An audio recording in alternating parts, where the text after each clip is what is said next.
आता inverse trigonometric functions, त्याच्यासाठी ना तुम्हाला ट्रिग्नोमेट्रिक फंक्शनचे डोमेन आणि रेंजेस माहीत असल्या पाहिजेत, ग्राफ्स माहीत असले पाहिजे. जर तुम्ही मला साइन एक्सचा ग्राफ विचाराल तर साइन एक्सचा ग्राफ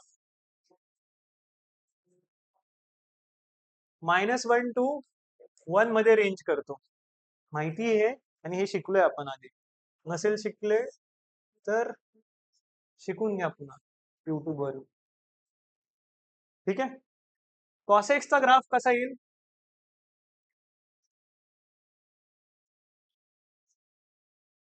असं म्हणजे एका लाईन मध्ये असतात एक्स्ट्रीमम आणि म्हणजे मिनिमम आणि मॅक्सिमम.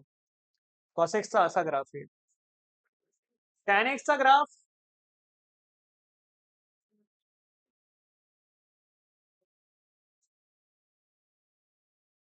कॉटेक्सचा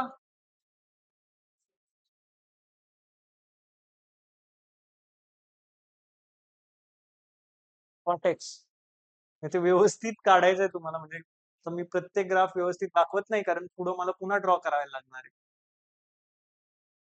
सेकेक्सचा ग्राफ सेकेक्सचा ग्राफ मला सांगा, सेक 0 कधी असतो, म्हणजे कॉस 0 कधी असतो?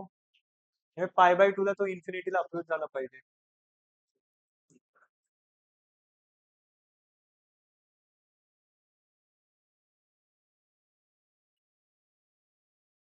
असा येतो. बरं, हे पाहून असं विचित्र रिएक्शन्स नका देऊ किंवा स्वतःला असं वाईट वाटून नका घेऊ की अरे हे आम्ही कसं पाठ करायचं. हे पाठ करण्याची गोष्ट नाही. हे आपोआप लॉजिकली तुम्ही तुम्ही पण आता मास्टर व्हाल, कारण तुम्हाला इनव्हर्स ट्रिग्नोमेट्री शिकवताना मी हे ग्राफ्स पण शिकवणार आहे. आणि तसाच कोसेक एक्सचा पण आपण ग्राफ काढत असतो.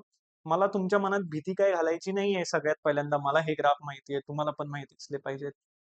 ते तुम्ही आपोआप सांगणार आहे काही टाइम नंतर किंवा तुमच्या पुढे ते क्लिक होणार आहे. तुम्हाला काय लक्षात ठेवायचं तर domain and ranges of trigonometric function. So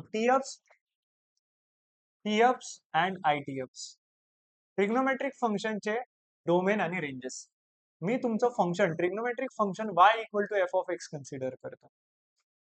त्याचा डोमेन डीएफ ने डिनोट करतोय. डोमेन म्हणजे काय? एक्स कुठे बिलॉंग करतो, इनपुट कुठं बिलॉंग करतो, आणि त्याची रेंज म्हणजे वाय कुठं बिलॉंग करतो, आणि त्याचा period.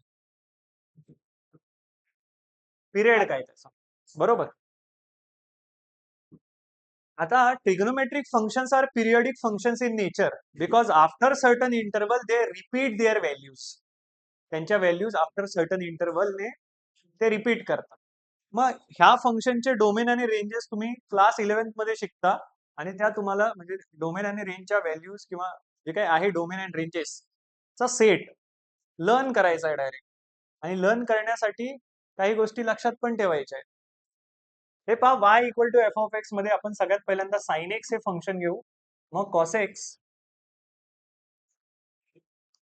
Tan X, cot X, sec X आणि cosec x.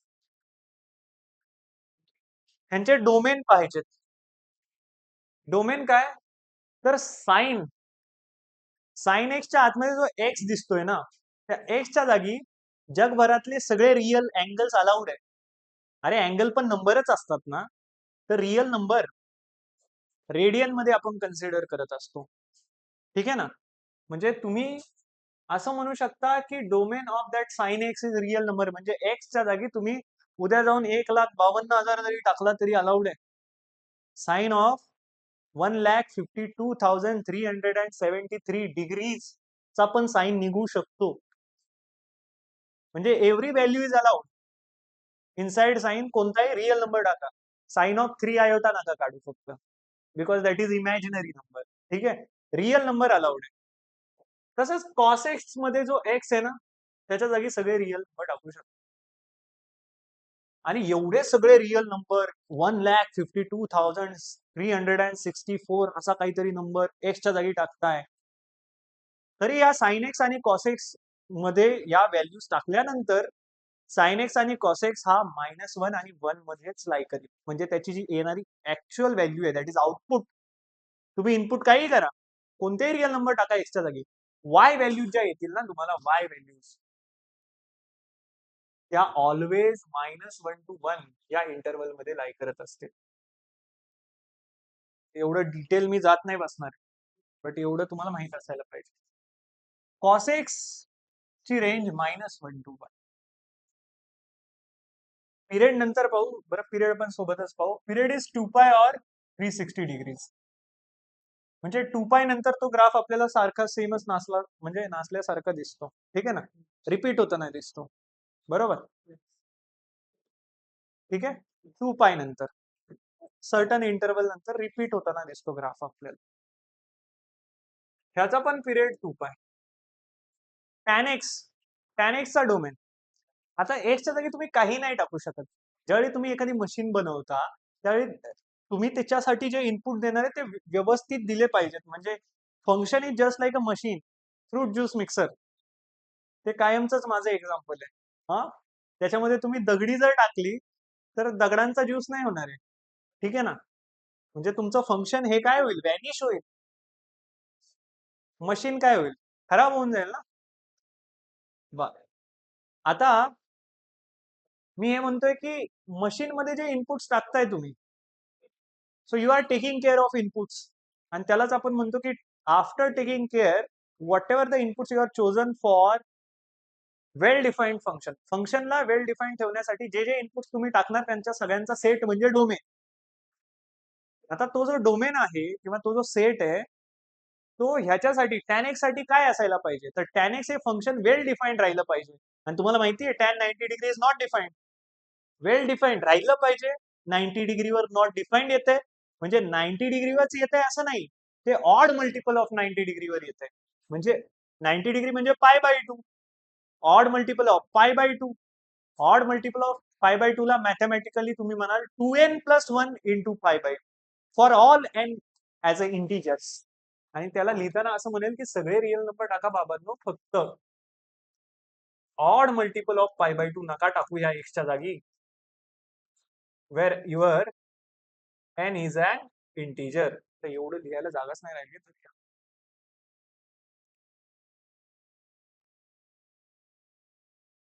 n belongs to integer, set of integers.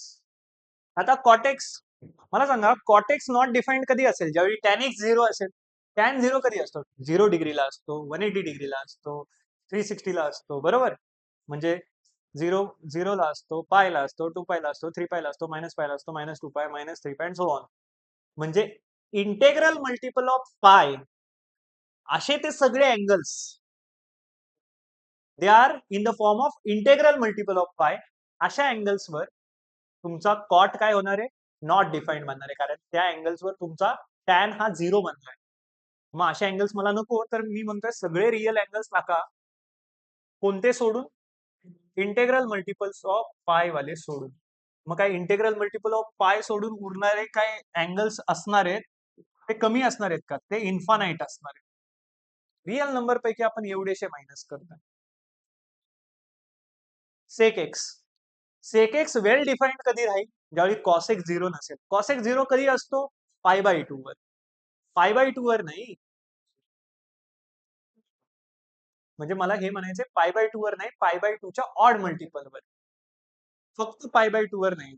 Sign 0 0 असतो, कॉस 0 1 असतो, कॉस 90 0 असतो. बरोबर ना, कॉस 90 0 म्हणजे फक्तच π/2 वर कॉस 0 नाही येत, π/2 च्या इंटेग्रल ऑड इंटेग्रल मल्टिपल वर येतो.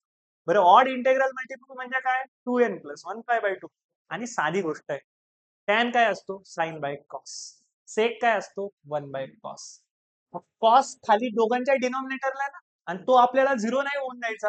म्हणजे टॅनचा जो डोमेन आहे तोच सेकचा डोमेन येणार का, कारण तो कॉस 0 नाही होऊ द्यायचा आपल्याला. कॉस 0 कधी होईल, ज्यावेळी तुम्ही ऑड मल्टिपल ऑफ π/2 टाका.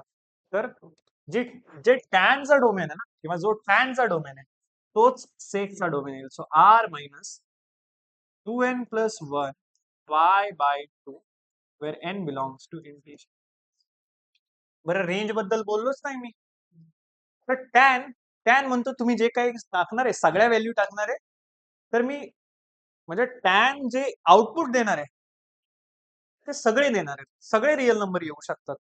म्हणजे तुम्ही ह्या सेट मधले, दिस इज द सेट, ह्या सेट मधले सगळे अँगल जर टाकले ना तर टॅन सगळे रिअल नंबर्स प्रोड्यूस करेल. So I can say all real numbers चा set is your range of tan function. Similarly cot पण म्हणतो की हा रिअल नंबर इज इट्स, म्हणजे कॉटची रेंज रिअल नंबर, आता माहित झालंय तुम्हाला. सेक एक्स ची रेंज काय येईल, जसं मी म्हणलं की अरे साइन एक्स जो आहे तो -1 to 1 मध्ये लाई करेल, -1 असू शकतो. तसा सेक एक्स आणि कोसेक एक्स जे आहेत ते -1 आणि 1 मध्ये, म्हणजे त्या इंटरवल मधले नसतील, ते सोडून जितके पण काही रिअल नंबर सुटतायत त्या व्हॅल्यूज असू शकतात त्याच्या, म्हणजे it takes the values. So that is R -1 to 1. Cosec X domain पाहू आपण. कोसेक एक्सचं पिरियड पण सांगतो मी. कोसेक एक्सचा डोमेन पहा. कोसेक एक्स काय आहे 1/sin x. कॉट एक्स काय आहे cos X upon sine X. दोघांचा डिनॉमिनेटर म्हणजे दोघांचा डोमेन बरं काय येतो, कारण साइन एक्स 0 कधी होतो 0 पाय, म्हणजे 0 पाय 2 पाय 3 पाय 4 पाय 5 पाय 6 पाय 7 पाय and so on. Minus pi ठीक आहे ना, -2 पाय -3 पाय -4 पाय -5 पाय -6 पाय. आणि हे मी हे दाखवतोय म्हणजे काय, these are boundary lines. X axis, positive X axis, ठीक आहे. ओके, म्हणजे कॉटचा आणि कोसेकचा जो डोमेन आहे तो सेम आहे, r-n such that n belongs to integer. Okay, आणि रेंज सेकची आणि कोसेकची सेम काय येते,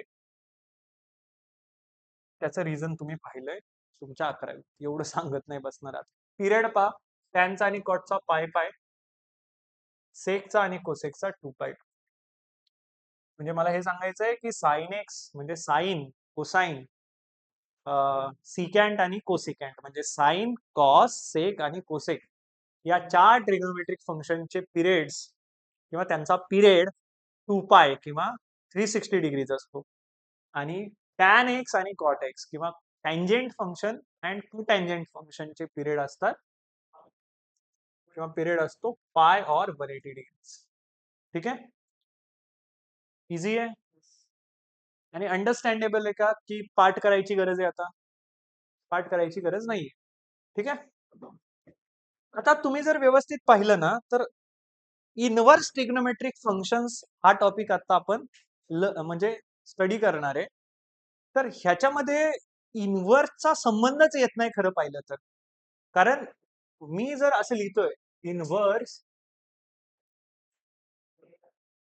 ट्रिगोनोमेट्रिक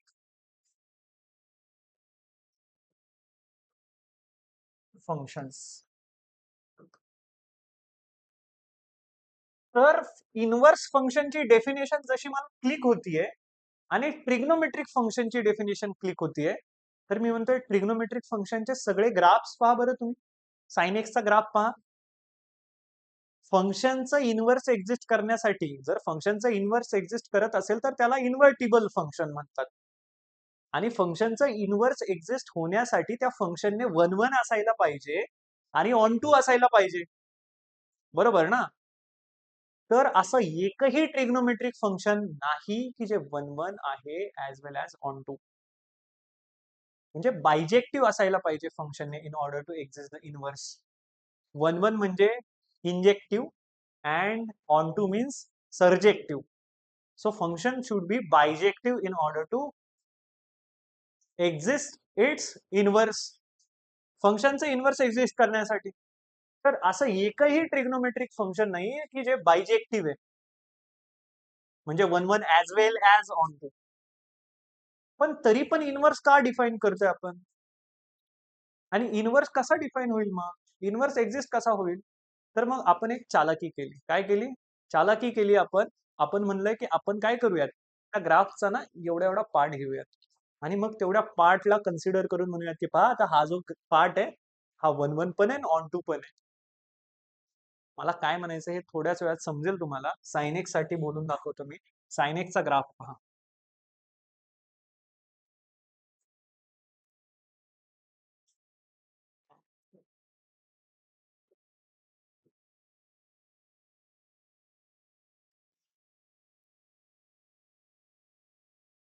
साइन एक्सचा ग्राफ पहा.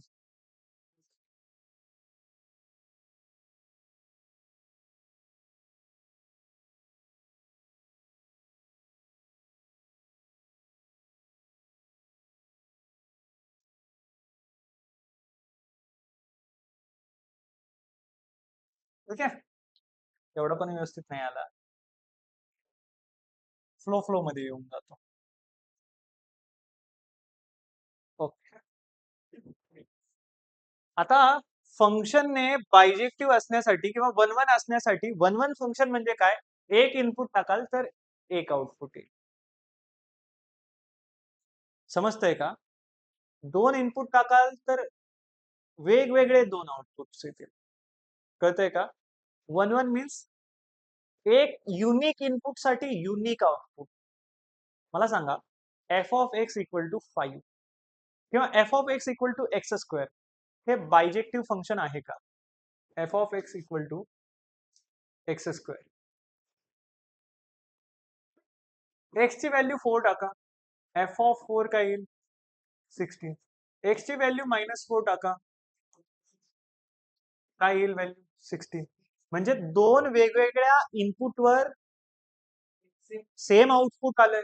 तर हे F of X equal to X square कसं फंक्शन आहे? वन वन फंक्शन नाही, it is not injective function किंवा वन वन फंक्शन नाहीये. हे फंक्शन चॅप्टर मध्ये खूप जबरदस्त वेने शिकतो आपण, त्याच्यावर टाइम पण आपण तितका स्पेंड करू शकतो. इथं तेवढा वेळ नाही आपल्याला.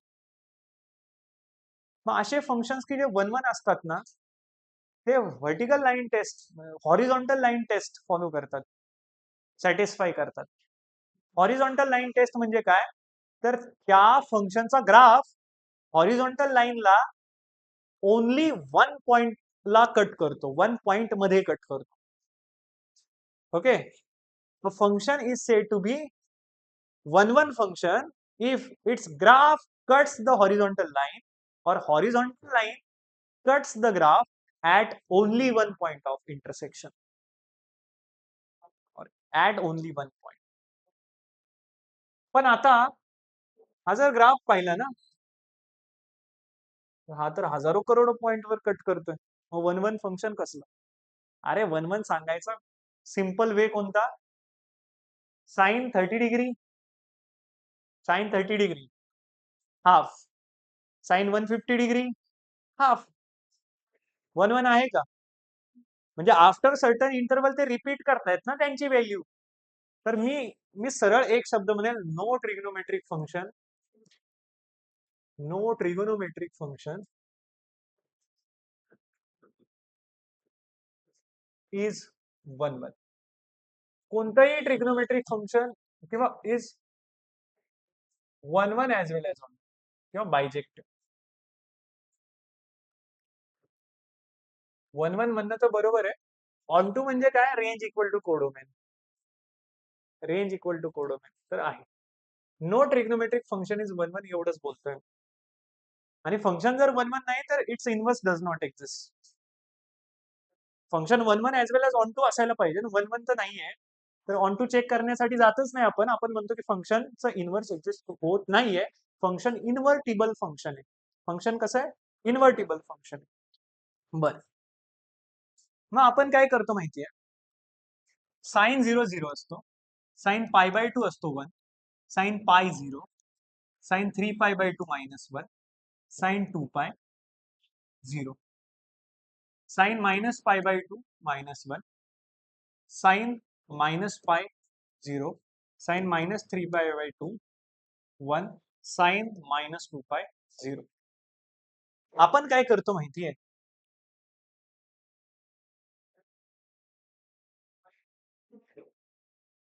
आपण इथून इथपर्यंतचा ग्राफ कन्सिडर करतो. मग कुठून कुठपर्यंतचा? -π/2 पासून π/2 पर्यंतचा ग्राफ आपण कन्सिडर करतो. बरं, हा जो ग्राफ आहे हा कशाचा आहे? y equal to sine x या फंक्शनचा.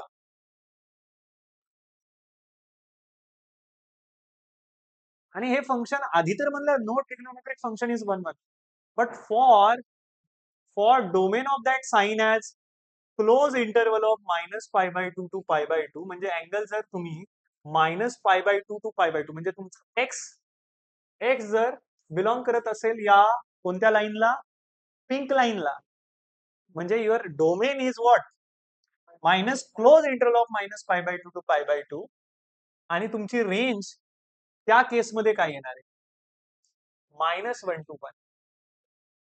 बरोबर ना, -1 to 1. रेंज म्हणजे काय, आउटपुट कुठून कुठपर्यंत येतील, -1 to 1 because it is continuous function, minus close interval of -1 to 1. आणि आता जर एवढ्या ग्राफला पाहिलं ना तुम्ही, त्या इतक्या ग्राफला पाहिलं ना, हा एवढा ग्राफ तर आहे, हॉरिझॉन्टल लाईन टेस्ट करा तुम्ही, हॉरिझॉन्टल लाईन टेस्ट करा. आता हॉरिझॉन्टल लाईन एवढ्या ग्राफच्या पार्टला एकाच ठिकाणी, हजारो करोड, तुम्हाला जितका हॉरिझॉन्टल लाईन मारून पाहिजे तितका मारून पहा. हॉरिझॉन्टल लाईन ही ह्या ग्राफला एकाच पॉइंटवर कट करत असेल किंवा एकाच पॉइंट मध्ये कट करत असेल आणि म्हणून हे फंक्शन बनलंय 1 1. आता ऑन टू म्हणजे काय, तर range equal to codomain. Range म्हणजे काय, ह्या इथून इथपर्यंतच्या सगळ्या व्हॅल्यूज टाकून येणारे आउटपुट्स ह्याच्यावर हे येईल, ह्या पॉइंटवर हे येईल, ह्या पॉइंटवर हे येईल, ह्या पॉइंटवर हे येईल, म्हणजे जे काही सगळे पॉसिबल आउटपुट्स आहेत तेच कोडोमेनला पण बिलॉंग करतात. तर हे कसं फंक्शन आहे, ऑन टू पण आहे. तर मग ह्या इंटरवलसाठी, या इंटरवलसाठी किंवा for the given domain and range, this function is 1 1 and on to.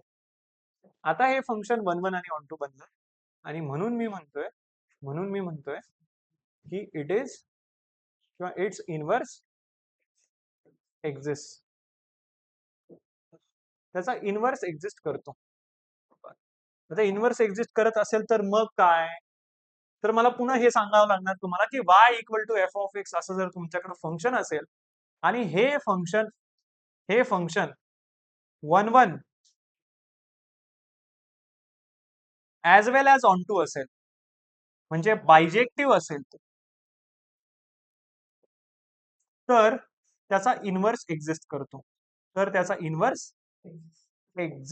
करतो, आणि इनवर्स एक्झिस्ट झाला तर आता वेन इनवर्स एक्झिस्ट, तर आता मी ह्या y इक्वल टू f(x) ला, म्हणजे ह्या f ला अलाव करतोय त्या y कडे जायला. y जवळ तू तेव्हाच जायचं ज्यावेळी तू बायजेक्टिव्ह बनशील. बायजेक्टिव्ह बनण्यासाठी तुम्हाला पण टाइम आहे, ठीक आहे. So that is 1 1 as well as onto. F तिकडं कधी जाईल, ज्यावेळी हे बायजेक्टिव्ह असेल, फंक्शन कसं असेल, बायजेक्टिव्ह असेल, म्हणजे एफ तिकडं कसा जाईल, इनवर्स बनून जाईल. So X equal to F inverse of Y बनेल. म्हणजे ह्या नवीन फंक्शनला आपण म्हणणार it is a inverse function of the given function F, and in that function y is input and x is output.